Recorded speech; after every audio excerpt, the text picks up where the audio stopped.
हथियार उठाने वाला आतंकी और नक्सली हो सकता है। भारतीय जनता पार्टी का चाल चरित्र चेहरा तो कई बार सामने आ चुका है। जिन किसानों ने अपनी मांगों को लेकर दिल्ली में धरना प्रदर्शन दिया, उस किसानों को भी इन्होंने नहीं छोड़ा था, उनको भी खालिस्तानी, आतंकवादी और नक्सली बता दिया था।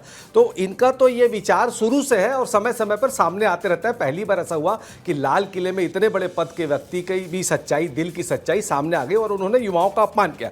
देखो, हथियार उठाने वाला आतंकी और नक्सली होता है रस्का जी, लेकिन सवाल उठाने वाला एक आम नागरिक होता है, एक जागरूक नागरिक होता है, एक पढ़ा लिखा नागरिक होता है, जो देश की अवस्थाओं को लेकर सवाल उठाता है। और विश्व के सबसे बड़े इस लोकतांत्रिक देश में सवाल उठाने वाले पढ़े लिखे युवा को आप उस महत्वपूर्ण स्थान से दिमागी नक्सल का तमगा नहीं दे सकते। आज का युवा सवाल पूछ रहा है कि मेरी नौकरी कहां है, पेपर लीक क्यों हो रहे हैं, महंगाई क्यों बढ़ रही है, किसानों की आय दुगनी क्यों नहीं हो रही है, देश में टैक्स आतंकवाद क्यों है, सरकारी स्कूल बंद क्यों हो रहे हैं, हमें अच्छी और सस्ती स्वास्थ्य सेवाएं और शिक्षा का लाभ क्यों नहीं मिल रहा है। और अगर इन सवालों का जवाब देने के बजाय आप सवाल पूछने वालों को ही देशद्रोही कह दे या दिमागी नक्सली कह दे, तो वो इस युवा भारत का अपमान है। नक्सलवाद का विरोध होना चाहिए। हम भी नक्सलवाद, आतंकवाद और हिंसा के विरोधी हैं। आतंकवाद का विरोध करिए, लेकिन असहमति को देखिए, गौरी सुन लीजिए, लेकिन असहमति को और सवाल पूछने के अधिकार को, इस लोकतांत्रिक अधिकार को आप उस महत्वपूर्ण मंच से नक्सलवाद का नाम मत दीजिए, क्योंकि सवाल पूछने वाला युवा जो है वो लोकतंत्र का दुश्मन नहीं होता है, ये लोकतंत्र की ताकत होता है। और जब जब इस देश में क्रांति हुई है,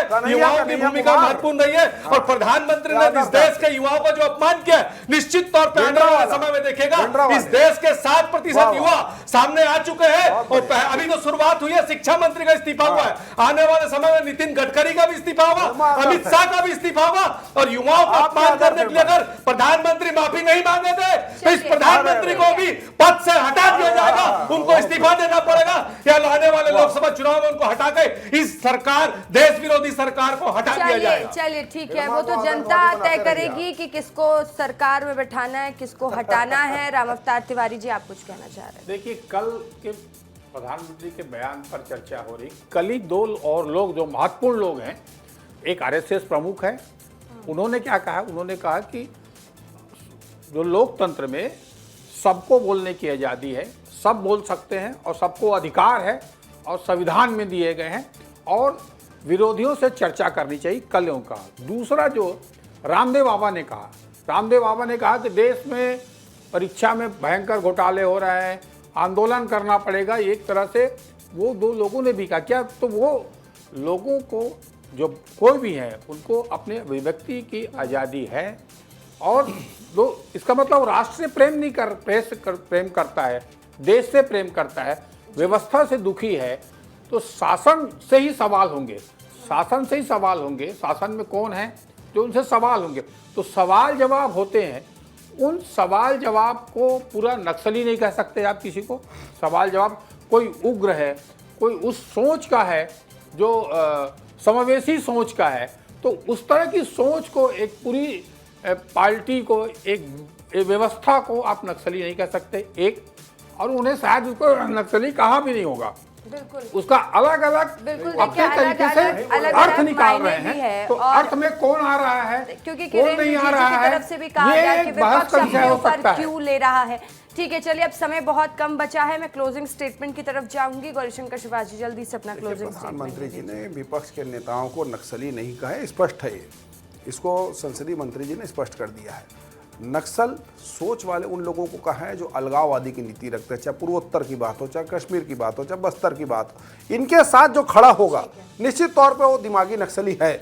और बहुत लोग कांग्रेस के नेता साबित हो चुके हैं, यही विशिष्ट स्टूडियो में साबित हो चुके हैं। देखिए रसिका जी, अगर प्रधानमंत्री कल लाल किले के उस प्राचीर से ये स्पष्ट कर देते हैं कि दिमागी नक्सल वो किसको कह रहे हैं, और वो अगर देशभक्त हैं कि वैचारिक नक्सली हैं, कि उनके नक्सल का जो इस्तेमाल, शब्द का इस्तेमाल कर रहे हैं, वो किसके लिए किया जा रहा, तो ये नौबत ही नहीं आती। उन्होंने इतने बड़े प्राचीर से जब कहा, तो सीधी सीधी बात है कि वो इस देश के उस असहमति रखने वाले सरकार से, या सरकार से सवाल पूछने वाले, या जो इस देश के पढ़े लिखे युवा हैं जो आज लगातार सरकार पे सवाल उठा रहे, उनको उन्होंने दिमागी नक्सल कहा, उसके लिए उनको माफी मांग लेनी चाहिए। Closing statement sir, closing statement देखिए, बहुत स्पष्ट है सारी चीजें। राम अवतार तिवारी जी का क्लोजिंग स्टेटमेंट। देखिए, अब हम पहले ये चर्चा का विषय रहा है कि जब हम नक्सल पीड़ित राज्य से हैं, यहाँ पर अरबन नक्सली हैं, थे, काम कर रहे थे, जो उनकी मदद कर रहे थे, ये बात पहले थी।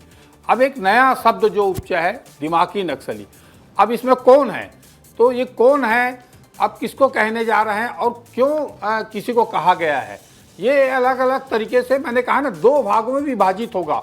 यहाँ पर भी देख रहे हैं कांग्रेस अपने तरीके से, भाजपा अपने तरीके से। तो क्या ऐसे में स्वतंत्र विचार करने वाली की जगह कहाँ होगी जो टिप्पणी कर पाएंगे? कल टिप्पणी किया ना, मैंने जैसे कहा आरएसएस प्रमुख का पूरी टिप्पणी, आप कल का भाषण देखिए। जिस तरीके से इस पर बयानबाजी हो ही रही है। गौरीशंकर शेरवार जी बहुत धन्यवाद आपका, अमरजीत चावला जी आपका धन्यवाद, राम अवतार तिवारी जी आपका भी बहुत बहुत धन्यवाद।